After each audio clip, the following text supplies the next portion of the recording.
Hello और स्वागत है आज के इस नए विश्लेषण में। ओके, तो आइए सीधे आज के मेन टॉपिक पर चलते हैं। हम बात करने वाले हैं ग्लोबल इकोनॉमी और एनर्जी मार्केट के एक बेहद ज़रूरी मुद्दे पर, ईरान का ऑयल ब्लॉकेड और लगातार आसमान छूती तेल की कीमतें। आइए देखते हैं कि हमारे सोर्सेज और डेटा यहाँ क्या कहानी बयान कर रहे हैं।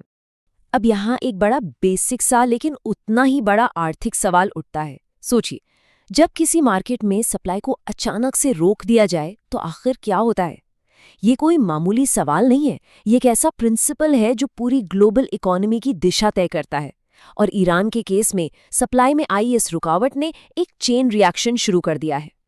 तो चलिए सबसे पहले इस ईरानियन ऑयल ब्लॉकेड को समझते हैं, जो कि आज का सबसे बड़ा वैश्विक संकट बन चुका है। दरअसल एक ऑयल ब्लॉकेड या तेल की नाकेबंदी होती क्या है? अगर हम इसकी डेफिनेशन देखें तो ये एक ऐसी कार्रवाई है जिसमें किसी स्पेसिफिक एरिया से पेट्रोलियम के ट्रांसपोर्ट को ब्लॉक कर दिया जाता है, जिससे ग्लोबल मार्केट तक उसकी पहुंच एकदम सीमित हो जाती है। मतलब तेल तो जमीन से निकल रहा है, पर खरीदारों तक उसको पहुंचने से इफेक्टिवली रोका जा रहा है। और हमारे सोर्सेस से एक फैक्ट यहाँ बिल्कुल क्लियर है। इस वक्त एक ईरानियन ऑयल ब्लॉकेज ऑफिशियली लागू है। अब ईरान जैसे एक मेजर ऑयल सप्लायर पर ऐसी रोक लगेगी तो उसका असर किसी एक देश तक तो लिमिटेड रहेगा नहीं, राइट? दुनिया भर के मार्केट्स इस वक्त इस ब्लॉकेज की वजह से एक काफ़ी टफ सिचुएशन फेस कर रहे हैं। और इसका सबसे डायरेक्ट असर कहाँ दिख रहा है? जी हाँ, ऑयल प्राइसेस पर, जो लगातार बढ़ते ही जा रहे हैं। ये पूरा इवेंट बहुत ही ब्रिलियंटली दर्शाता है कि कैसे एक ब्लॉकेड कीमतों में एकदम से उछाल ले आता है। इसे ऐसे देखिए, पहला स्टेप, तेल की सप्लाई सीमित हो गई। दूसरा, मार्केट ने तुरंत इस शॉर्टेज पर रिएक्ट किया। और तीसरा स्टेप, नेचुरली प्राइसेस लगातार ऊपर जाने लगे। ये डिमांड और सप्लाई का लिटरली सबसे क्लासिक एग्जाम्पल है। अगर हम इस कंपैरिजन पर ध्यान दें तो इन दोनों के बीच का इन्वर्स रिलेशनशिप बिल्कुल साफ नजर आता है। एक तरफ तेल की सप्लाई रेस्ट्रिक्ट होकर ग्राफ में नीचे जा रही है, और ठीक उसके ऑपोजिट तेल की कीमतें लगातार ऊपर की तरफ भाग रही हैं। एक चीज का गिरना दूसरी चीज को बढ़ने के लिए बिल्कुल मजबूर कर रहा है। चलिए अब इस पूरी सिचुएशन के ब्रॉडर इकोनॉमिक इम्पैक्ट्स को देखते हैं। देखिए, जब तेल महंगा होता है तो बात सिर्फ पेट्रोल पंप तक नहीं रुकती।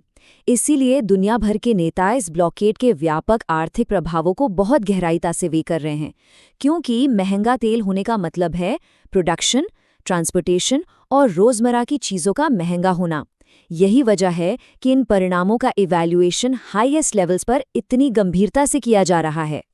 अब इस सब के बीच आती है पॉलिटिकल रिएक्शन। आइए देखते हैं इस पर क्या बयान आए हैं। अब जब आर्थिक उथल-पुथल इस स्केल की हो तो पॉलिटिकल रिएक्शंस आना तो बिल्कुल तय है। सोर्सेस के मुताबिक डोनाल्ड ट्रंप इन आर्थिक असरों का आकलन कर रहे हैं और इस सिचुएशन पर पब्लिकली कमेंट भी कर रहे हैं। जब दुनिया की सबसे बड़ी इकोनॉमीज में से एक का नेतृत्व इस मुद्दे पर इतना फोकस्ड हो तो स्थिति की गंभीरता खुद ब खुद क्लियर हो जाती है। और यहाँ सबसे इंटरेस्टिंग पॉइंट उनका चुना हुआ शब्द है। एक तरफ तेल की कीमतें आसमान छू रही हैं और वहीं दूसरी तरफ डोनाल्ड ट्रंप ने इस पूरे ईरान ब्लॉकेड को डिस्क्राइब करने के लिए एक बड़ा ही स्ट्रॉन्ग वर्ड यूज किया है, इनक्रेडिबल, यानी अविश्वसनीय। फैक्चुअल तौर पर देखा जाए तो इस एक अकेले शब्द में सिचुएशन की विशालता और मार्केट पर इसके इम्पैक्ट की गहराई को महसूस किया जा सकता है। तो अगर हम अब तक की बातों को समेटें तो एक क्लियर पिक्चर बनती है। ये 4 पॉइंट्स इस पूरे सिचुएशन का सार हैं। 1. ईरान का ऑयल ब्लॉकेड अभी इन इफेक्ट है। 2. तेल की कीमतें रुकने का नाम नहीं ले रही हैं। 3. इसके इकोनॉमिक इम्पैक्ट को लगातार इवैल्यूएट किया जा रहा है। और 4. डोनाल्ड ट्रंप द्वारा इस ब्लॉकेड को इनक्रेडिबल कहना। ये फैक्ट्स एक साथ मिलकर आज के ग्लोबल एनर्जी लैंडस्केप को परफेक्टली डिफाइन करते हैं। इस पूरे विश्लेषण के आखिर में हमारे सामने एक बहुत ही बड़ा और गंभीर सवाल आता है। जैसे जैसे ये कीमतें बढ़ना जारी रहेंगी, इसका फाइनल इकोनॉमिक इम्पैक्ट आखिर सच में कितना भारी पड़ेगा? जब तक ये सप्लाई का मुद्दा सॉल्व नहीं होता, ग्लोबल मार्केट इस प्रेशर को कैसे झेलेगा? ये एक ऐसी सोचो विचार वाली बात है जिसका जवाब आने वाला वक्त ही देगा। और इसी थॉट प्रोवोकिंग सवाल के साथ हमारा आज का ये विश्लेषण यहीं खत्म होता है।